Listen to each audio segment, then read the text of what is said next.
excited. Today I'm going to make a headache rack, and this is basically everything you're going to need. More of that, but as far as the expander and the flat bar goes, this is everything. This is 4" by 3/16, and this is 2x2 by, it's 14 gauge, I believe, square tube, and that's all you're going to need. I will show you guys how to cut everything up and weld it all together.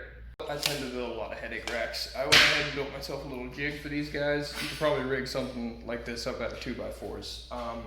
I learned that not all truck beds are the same dimensions, so you can't really build a standard size for a full-size truck, which is what this one's going to be for. So I'm going to go ahead and just make the top portion first and then add the feet later, depending on making this for a customer. So whoever buys it's going to, I'll measure the truck bed that way, it's exact fit. So I'm going to go ahead and cut that base piece real quick and build everything off of it, and you'll see that now.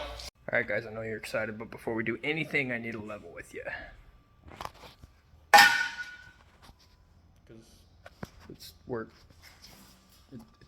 It's not level. So first step, I'm actually going to go ahead and level the jig. That's a little bit off. I've already stuffed one block under there, but basically I'm just going to keep shimming that up till it's level, and then I'm going to check that way too and do some bullshit running around, and you'll get to see all that and laugh at me.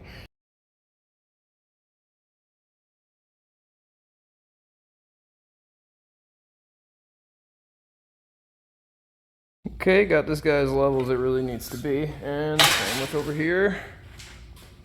The bubble stop shaking. So I'm gonna go ahead and get to chopping some stuff up, and you'll see a time lapse of that too, probably.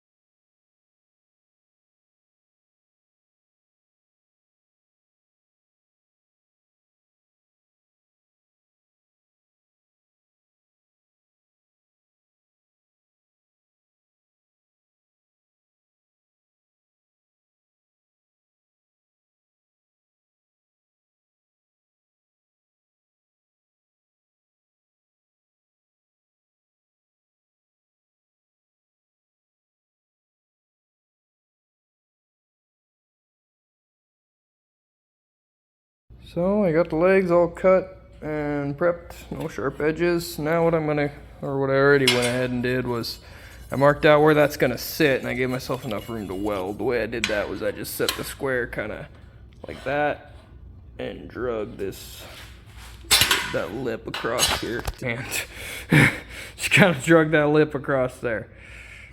And now what I'm going to do before I tack these guys on there is I'm going to go ahead and make a drain hole, because the entire structure of this is all going to drain out to this bottom piece, because I don't want this thing to hold any water at all at any point in time. That way it stays good and it doesn't start rusting. The worst it's going to get is some surface rust. This is, I don't even know if you can call this surface rust. I can wipe it off with my finger. But the inside of it getting real structural rust, that's when you have a big issue, and I don't want that. So yeah, we're going to take steps to avoid it.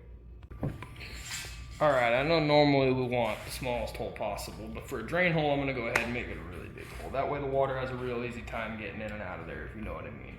So, I'm just going to eyeball this. It's not that important. It's just a drain hole.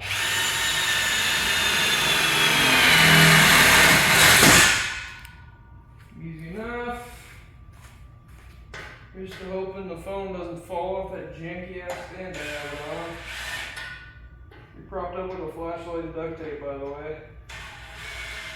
Son of a gun, you're walking. I don't have my center punch. It's in the work truck.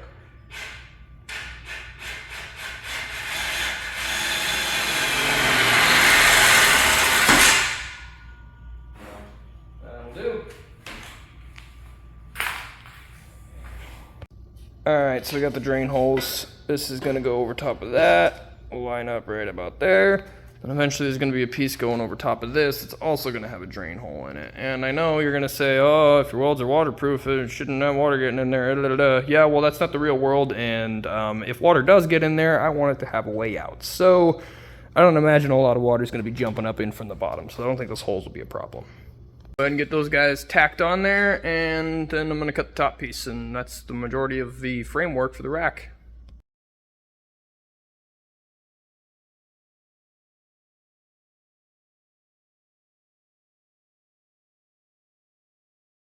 A little fab tip for any newbies out there that are watching this. I strongly recommend you tack up an entire frame before you weld any of it. It's gonna make it a lot easier keeping it straight once it's all tacked up. That way I can lay it down. What I'm gonna do is I'm gonna adjust this little part of my jig table. This moves, and then I'm gonna clamp it down flat. That way it doesn't warp while I'm welding it, because heat is a pain in the butt to deal with when you're welding. Also, another thing, when you tack it, if you mess up, you just have to cut a tiny little tack rather than an entire weld. So there's another plus. All right, now that we got these legs tacked on there, I'm gonna go ahead and measure the distance for that top piece, and there's gonna be 2 more uprights in the middle that are gonna hold on this expanded, and that's basically it for the tubing. The rest of it's just gonna be accessories. One way I could have done this was draw it all up, which I have drawings of certain racks, but those are like full bed racks. Headache racks are just a little bit different, but you could have drawn this whole thing out, done the math. I'm just gonna build it as I go. I already know which angles are gonna be what. But it wouldn't be a terrible idea to sit down and actually figure out exactly how long every piece needs to be. It's going to save you a lot of time when you're actually building this thing. Especially if you're building more than one, maybe you want to mass produce these things. If you do, don't copy my design, but it's also super simple. So, I mean, you know, what else? I guess just don't be a dick.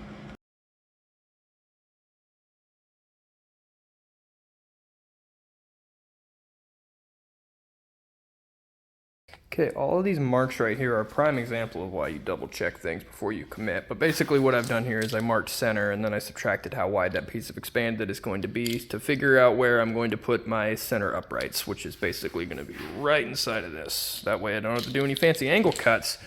Kind of saved me a bit of a pain in the ass. So I just got that, and then a little lumber ears here, and then caps. And then the frame's done. Just got to add the expanded in the bottom plate.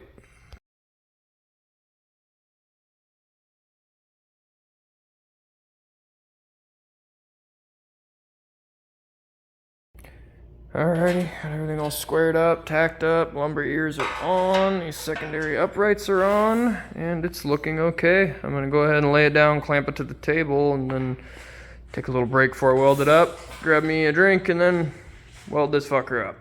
Alrighty folks, and here's another likely hopeless attempt to fight warping.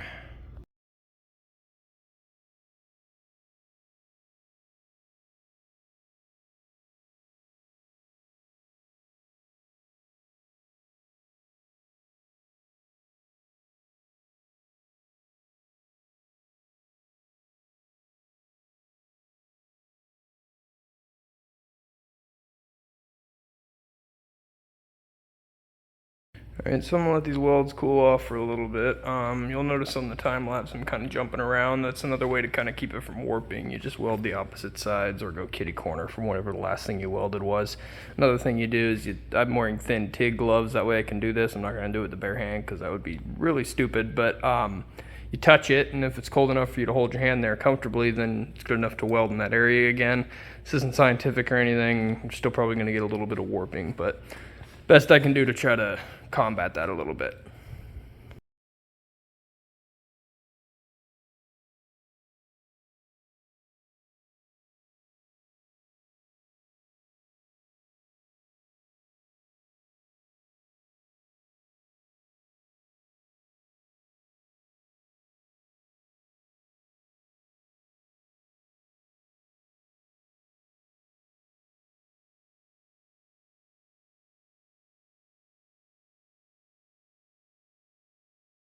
So you might have noticed in the time lapse I was leaving frame and I came back with this level here. This level's made of aluminum, and you can't feel this because that's not how videos work, but this thing's ridiculously hot right now, and what I'm doing is I'm using this to draw heat off of that weld. That way it doesn't warp, because what happens is it gets really, really hot right here, and then as it cools, it tries to pull. So I kind of had that near it while I was welding, and then I'm leaving it on there after. While I was welding, it kind of stopped it from getting too hot in the first place. And this way it's just kind of dissipating the heat a little more evenly.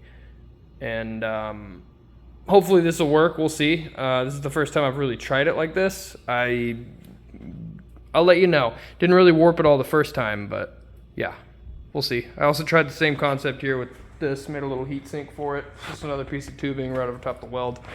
Only reason I did it this way is because I finished all of the welds on the other side and then flipped it, and the only welds left were just on this face, and if I would have just done nothing about it, it would have turned into a banana this way.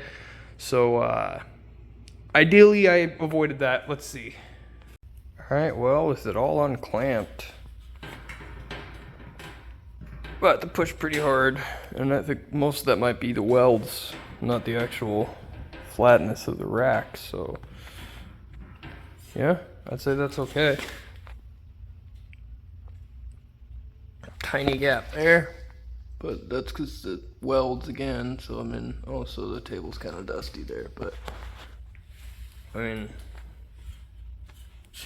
not bad. Here it is from the side. Still got to cap these ends and the top, but not bad. This only really took about 2 hours. All right, well, considering some people like louvers or expanded, I'm probably gonna go with expanded, and whatever else you might want to do. I'm gonna go ahead and end the video right here. This is just a basic frame, and from here you can add whatever you want, make it your own. You can change the lumber ears up if you want. That's literally just the length of tube that I cut, welded on there. This one's real basic. You can divvy it up, do whatever kind of custom thing you want to make it yours, and I'm just here to give you an idea. You folks have a good one. Also, please remember to like and subscribe. It's free.